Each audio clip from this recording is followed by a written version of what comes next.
बिस्मिल्लाहिर्रहमानिर्रहीम। दोस्तों, कहा जाता है कि केला सेहत के लिहाज से एक मुकम्मल और बेहतरीन ग़िज़ा है। केले को हम अपनी हुस्न के लिए और इन मसाइल के हल के लिए इस्तेमाल कर सकते हैं। दोस्तों, खुश्क जिल्द के लिए 1 कप दही में 2 खाने के चम्मच शहद मिलाएं और एक दरमियाने साइज का केला मैश करके मुलायम सा पेस्ट बना लें। अब इसको चेहरे पर लगाएं। 10 मिनट बाद ठंडे पानी से धो लें। दोस्तों, बेरौनक बालों के लिए 2 अदद पके हुए केले मैश करके इसमें 2 खाने के चम्मच रोगने बादाम शामिल करके 10 मिनट बालों पर लगाकर मसाज करें और फिर नीम गर्म पानी से धो लें।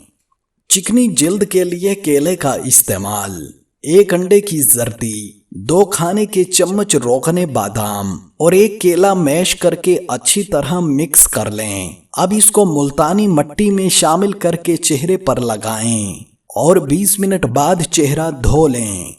दोस्तों, केले और लीमू का इस्तेमाल: हफ्ते में 1 बार केले के गूदे में चंद कतरे लीमू के शामिल करके पेस्ट बना लें और चेहरे पर लगाएं और फिर 30 मिनट बाद धो लें।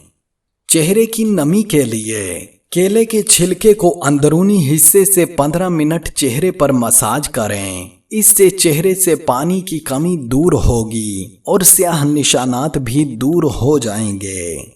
झुर्रियों के लिए केले का इस्तेमाल: दोस्तों, अंडे की जर्दी में केले का छिलका मिलाकर कुछ देर चेहरे पर लगा रहने दें, फिर धो लें। इससे चेहरे की झुर्रियां दूर होंगी। पीले दांतों के लिए केले का इस्तेमाल: दोस्तों, केले का छिलका दांतों पर रगड़ने से दांत सफेद हो जाते हैं। ये थे केले के कुछ इस्तेमाल जो आपके हुस्न को दोबाला कर देते हैं। लिहाजा ये आसान से टोटके एक बार आजमा कर देखिएगा जरूर।